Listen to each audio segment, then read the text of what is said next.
What's good, everybody? It's your boy Brandon Scott again from Locked On Wizards. Today, we're going to answer three important questions regarding this team. Is the solid three the foundation to move us forward to contention? Out of Corey Kispert, Denny Avila, and Johnny Davis, which one of these young guys have been the most impressive this season? And would missing the playoffs slash the plan actually be the best alternative for this team going forward in the second half of the season? We're going to answer those questions and more next on Locked On Wizards. You are Locked On Wizards, your daily Washington Wizards podcast. Part of the Locked On Podcast Network, your team every day.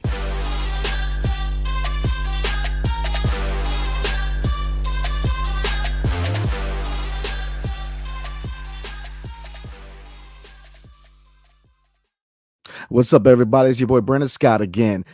Welcome back to Locked On Wizards. Now, we're going to answer some important questions today regarding this team going forward. Thank you for making Locked On Wizards your first listen every day. We are free and available wherever you get your podcasts and on YouTube, part of the Locked On Podcast Network, your team every day. And today's episode is brought to you by Ultimate Basketball GM. Ever dreamed of becoming an NBA GM and managing your own basketball franchise? Then this game is definitely for you. To download the game, just visit ultimatebasketballgm.com or look it up on app stores. Our listeners get 100% free boost to their franchise when using the promo code Locked On, all caps, in the game. So again, we're going to answer some important questions. A lot of these are coming from you guys, the fans, and these are actually questions that me and Ed have been pondering. And with this being the second half of the season, going into crunch time, driving towards hopefully a plan slash playoff position, these questions I think are really going to give us some vision into the future of not only the second half of the year, but of the coming seasons. So let's get into it. The first question today is the solid three the foundation for this franchise to drive towards championship contention? So looking at the solid three, Bradley Beal, Kristaps Porzingis, and Kyle Kuzma, right? Have they been fun to watch? Yes. Have they all have averaged 20 points this season? If you look at Kristaps Porzingis and Kyle Kuzma, both of them, you can argue should have deserved all-star berths into the in this year's all-star game. But are they the foundation to go forward? Well, fun factor is up there. They do play well together when they play as a team, when ball movement is key. When the offenses flows to KP or Kuzma, they do play well. But the questions are, if you look at, I don't think it's a question of chemistry. I think it's a question of salary, right? Because you look at it, you already got Bradley Beal signed on a supermax contract. You have both Kyle Kuzma and Kristaps Porzingis on player options next year. So looking at it, Kyle Kuzma, it has been, rumored he's looking from anywhere from $20 to $25 million per year. So do we make a run at him and pay him the salary? Because if we won't, somebody will. But then if you look at the fact that Kristaps Porzingis has a player option, so you could easily be really, really close to the luxury tax already by paying all three of these guys. And then you also got to take in consideration the rest of your roster. Daniel Gafford goes into an extension this coming season. You got to look at, you still got DeLon Wright, you still got Monte Morris on contract. So flexibility to really build around Bill and the solid three gets harder. Now, we're going to flow into my opinion real quick. Now, I believe this solid three together was not the foundation we need to win a championship. I think, to bring fans in, to be fun to watch. Yeah, this is not a bad, solid foundation, but not for contention. In my opinion, you have to choose between KP or Kyle Kuzma. You have to be transparent with KP and see where he's at as far as his player option and really with Kuzma, but you're not going to be able to afford all three and still find a point guard, which we need, a starting point guard, a starting caliber point guard, and maybe a 3-and-D wing. And look, we're not going to be able to do that with Gafford on an extension and with Bill, Kuzma, and KP all with really big contracts. It's just not. So you're going to have to pick and choose between Kuzma and KP. Now, you can argue KP, maybe you can let go. Now, while, KP does fit the mold of the modern day NBA center, he can shoot from three, he can put the ball on the floor. And Daniel Gafford's more of your traditional big. You still have a guy who can step in and start. I believe Daniel Gafford can start. So maybe you want to kind of add towards Kyle Kuzma, but I'm a fan of both. I just it's really hard decision, and it really goes to Tommy Shepard. And man, this is a decision that is going to be hard because you got, in my opinion, you got to let one of them go. So are they looking back at the question? Is this solid three the foundation for contender? I don't believe so. Not together. I think salary wise, it's going to be hard to find the pieces that you need to make it a contending team. And you're looking at two major areas: starting point guard. And what are we looking for in a starting point guard? Well, I mean, a point guard who's got some speed. John Wall. You're looking at De'Aaron Fox. You're looking at many options. And I'm not saying those guys are going to be options for this team, but that is the mold. John Wall, 10 years in DC, why he was so successful and why so many people improved around him, because his ability to drive the lane, collapse defenses, and hit open shooters. And which is look, a lot of people made money off that. Bradley Beal, his game flowed great off of John Wall's game. Same with Otto Porter. Otto Porter got a max contract off of John Wall. I mean, he made a lot of people better. So we need a point guard. And looking at the draft, this is a draft that, man, I'm telling you, there's a lot of can't miss prospects, man. Nick Smith is one. Casey Wallace out of Kentucky is one. Obviously, Scooter Henderson is one. I think, it was Anthony Black. I think all of those options could be great for this team. But then you're looking at maybe we need another wing, So it's just, you're not going to be able to do that. And, in short, you're just not going to be able to do that with paying all three in the solid three. So before we move on, today's episode is brought to you by Ultimate Pro Basketball GM on Locked On NBA. I'm really geeked out by our new partner and sponsor of today's episode, the mobile game Ultimate Pro Basketball GM. Ever dream of becoming an NBA GM and managing your own basketball franchise? Well, your dream can come true, and this game is definitely for you. Manage every strategic asset of your team. Play through the season and lead your team to glory. You're responsible for hiring the right coaches and assistants, trading and training players, making draft picks, navigating your franchise through free agency and the draft, and all the ups and downs of a season. All this in a challenging and realistic game world. Ultimate Pro Basketball GM is completely free and playable offline. Play on the go as you want and when you want. Locked On Wizards listeners get 100% free boost through the franchise when you use the promo code Locked On in the game store. So make sure to check it out. To download the game, just visit probasketballgm.com, scan the code, or look it up in the app stores. That's probasketballgm.com. Ultimate Basketball GM. Start your dynasty today. So we're going to flow into the second question today. Looking at, and we're going to add a player to this, but looking at the young players, Corey Kispert, Denny Avia, and Johnny Davis. And I'm going to throw Daniel Gafford in there too, because while we didn't draft him, we actually traded for him as a really young player out of Chicago. So out of those four guys, to me, and really to y'all, let me know how you guys think, what you feel.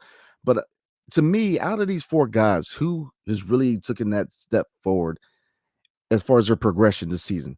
Well, I mean, before I give you my answer, I mean, looking at a Kispert, man. I mean, yeah, obviously he's pretty much the easy answer. His ability to shoot threes at a high volume with accuracy, cutting to the basket, his basketball IQ, he's taken a step forward. I think, he's really shown to be a really good asset off the bench and have the ability to come in and start. Like you look at our previous win against the Detroit Pistons, he came in and he started and he fit right in. He fit like a hand in the glove. I mean, so looking at Denny Avia, obviously he has had progression. Now, the only thing about Denny now, his defense is elite level defense, right? He can defend at a high level in the NBA. That is not a question.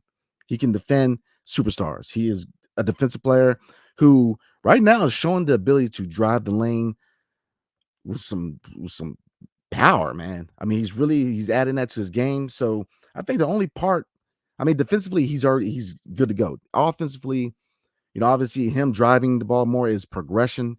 But 3-point shooting, obviously, with him working out with Drew Hanlon in the offseason, you want to see some progression from his 3-point shot. You're not seeing it yet, but you are seeing him as far as being more confident in shooting the shot. And that's what you want to see. Not everybody progresses or develops at the same pace. Obviously looking at Kispert, Denny, and Johnny Davis, we're going to talk about Johnny in a minute. You want to see a lot of them, these guys come in and contribute right away. And then, in the case of Kispert and Denny, they have been able to. And in the situation when, Johnny Davis is taking him a little bit longer to kind of develop and contribute, but it's happening. So again, let's get back. We were just talking about Johnny Davis, last night, 11 points, spent most of the year with the Capital City Go-Go. Confidence was very low. Yeah, people start, you're ready to call him a bust. But I personally don't think he's a bust. And his performance against the Detroit Pistons shows that, with the proper development, and it really is a testament to what they got going on over the Capital City Go-Go. You know, the GM Amber Nichols, she's done a great job finding the talent on this club. She has done a great job, and they're developing and their development over at the Capital City Go-Go. I think it deserves a lot of props, man. I think that's a big victory for Monumental Sports. This is it is. I love what I see with the Capital City Go-Go. I've been to one game, and I was going to go to a game this year, but man, I slept late. But I plan on going to a game next year, but because it's exciting, man. This is a good time. They're a good team. So getting back to Johnny Davis, man. Consistency. Can he come out and contribute more consistent and really spell Kendrick Nunn on the second unit? Because we need scoring. We need scoring off this bench. And if this franchise is serious about making a push for playing or a playoff spot, you need more production off the bench. And I think Johnny Davis could cure that ailment, but it's consistency. Last night he showed confidence, but it was the Detroit Pistons, which they've won 15 games this year, and they're pretty much a G League team. So this weekend coming up, got a couple of pivotal games Friday and Saturday. I'm really inquisitive to see how Johnny does. And we're going to touch base on Daniel Gafford real quick. The landlord, man, his ability to defend the paint and to really, he's evolved offensively. Now, he's not out there hitting mid-range jumpers or three-pointers, but he's trying to put the ball on the floor. He's trying to really try to drive the lane, and he's evolving, man. He's developing. Yeah, we didn't draft him, but he's a young man coming over here in the Chicago trade, sending Troy Brown over there. And I like what I see from him. So out of these four guys, who has progressed the most? Man.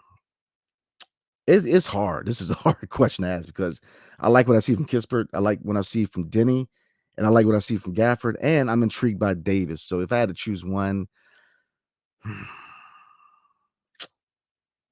I guess I know this is not going to be the most popular answer, but I'm going to go with fit in this system.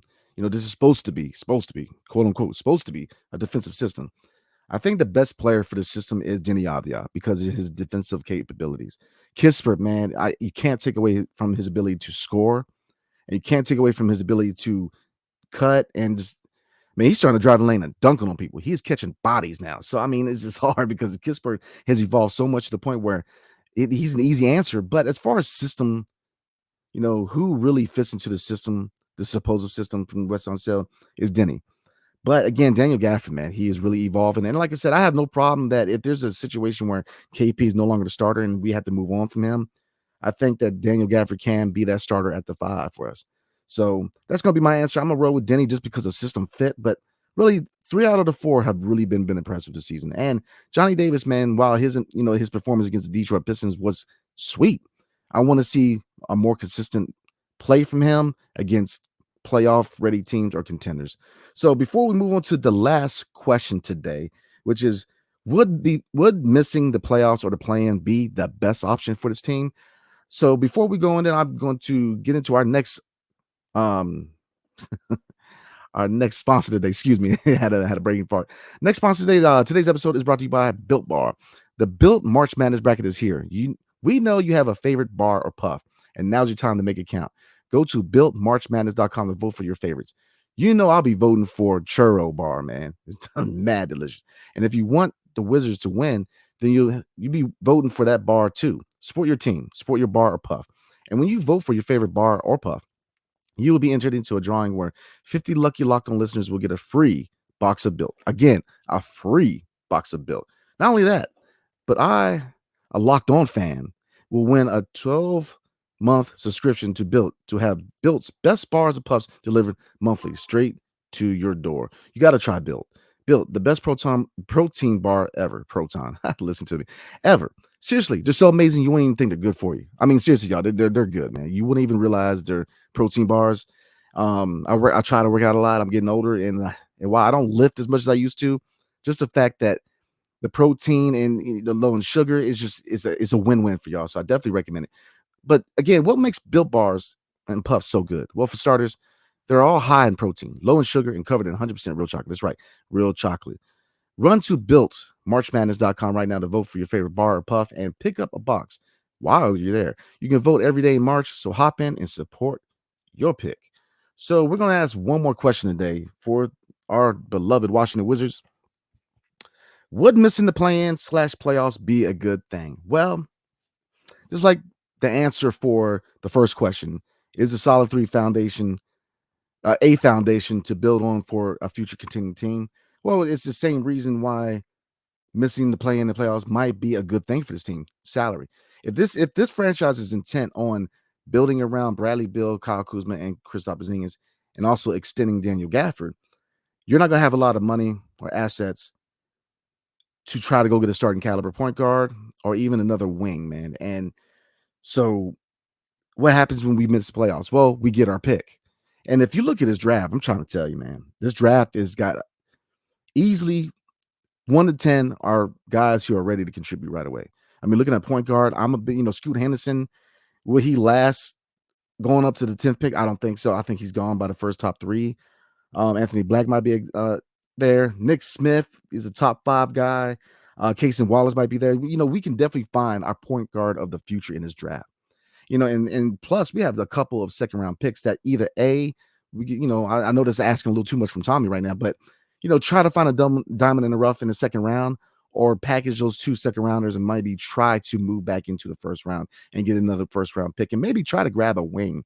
But I think we have to really get on our game with a draft, because again, Washington DC is not a big destination for free agents, and that's okay, because if you look at teams like Sacramento and Cleveland, they're not either, but yet they were able to develop talent through the draft and build those pieces like, Cleveland, Donovan Mitchell, or Sacramento, Sabonis, man, to really push them over the top and take them from a good team to a prospective playoff team that can take you past the first round. So, we have those, I guess, if you're looking at the solid three, you have those guys, and they have chemistry, but so if you're intent on re-signing Kuz and or KP, you really got to get crafty through the draft. So yeah, missing the play-in and playoffs would behoove this franchise, because if we go to the playoffs, what are we really doing, right? Even if we go through the play-in, make the first round, we're not going to be the first, second, or even third seed.